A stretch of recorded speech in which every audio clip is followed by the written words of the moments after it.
Morning, dear student. Welcome back to our Hindi classes. हम जो video अभी देख रहे हैं वो स्वर संधि के प्रकारों का देख रहे हैं। तो पहले हमने वीडियो में दीर्घ संधि पढ़ी थी। अब हम इन वीडियो में गुण संधि पढ़ रहे हैं। तो हमने जो प्रीवियस वीडियो देखा था उसमें गुण संधि का मैंने आपको अर्थ बताया था और स्वर क्या होते हैं ये बताया था और संयुक्त स्वर कौन से होते हैं ये भी आपको बताया था। अब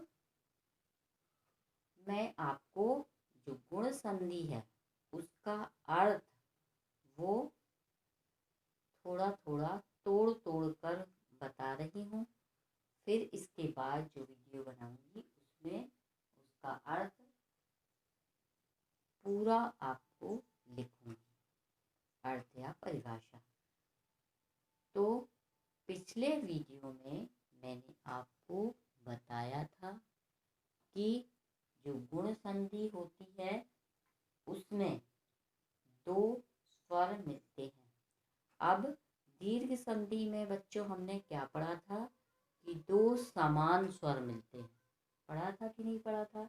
जैसे छोटा आ है तो उसके साथ बड़ा आ होना चाहिए, यदि छोटी ई है तो बड़ी ई होना चाहिए, और छोटा ऊ है तो बड़ा ऊ होना चाहिए, छोटा ऋषि है तो बड़ा ऋषि होना चाहिए। परंतु गुण संधि में ऐसा नहीं है। गुण संधि में क्या है, दो सजातीय वर्ण नहीं मिलते, दो अलग अलग जाति के वर्ण मिलते हैं। ठीक है? या आ हो सकता है या उसमें प्लस होगा जो, या जो स्वर जुड़ेगा वो क्या हो सकता है, ई और ई हो सकता है। ठीक है?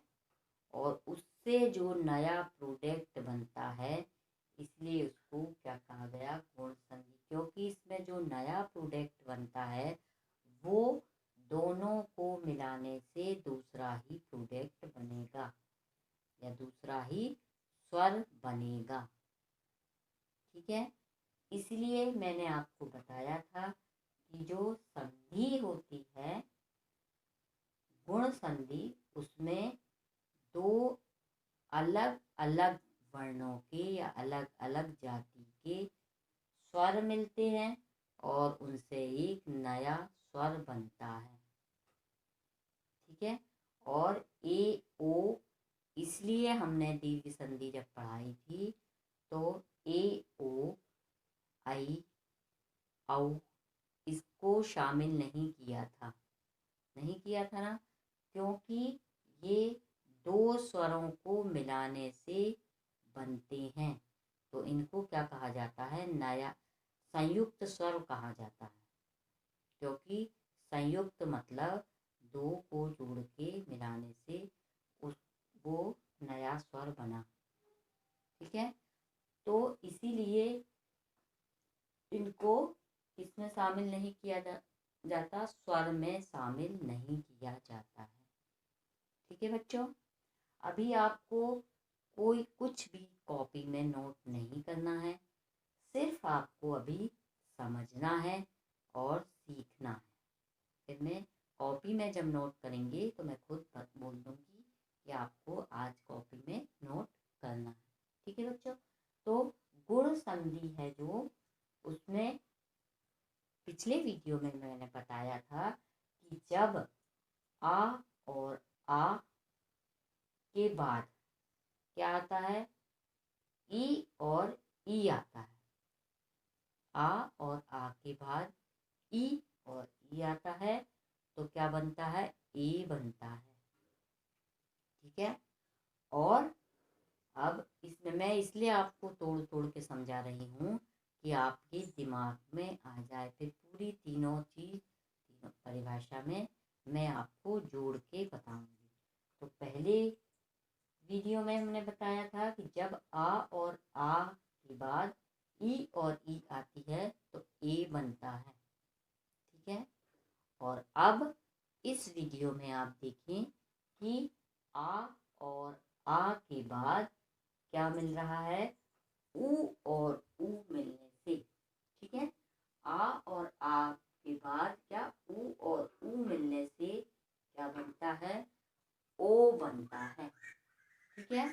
क्या बन जाता है, यानी आ और आ मिलने से आ और आ, या आ आएगा या बड़ा आ, ये छोटा आ है, क्या है, ठीक है।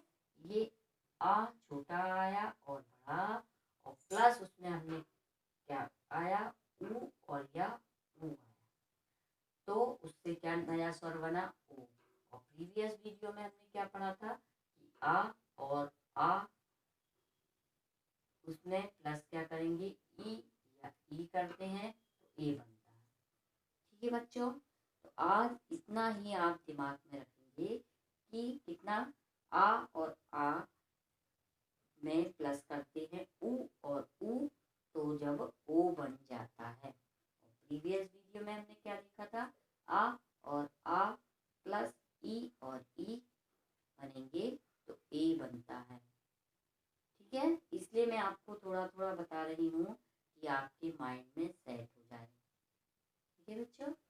क्योंकि ग्रामर पोर्शन आपके आगे क्लास तक काम आता है। तो आपको ये जितना मैंने आज आपको बताया, तो आप क्या करेंगे, उसी को रिवाइज करेंगे और फिर हम नेक्स्ट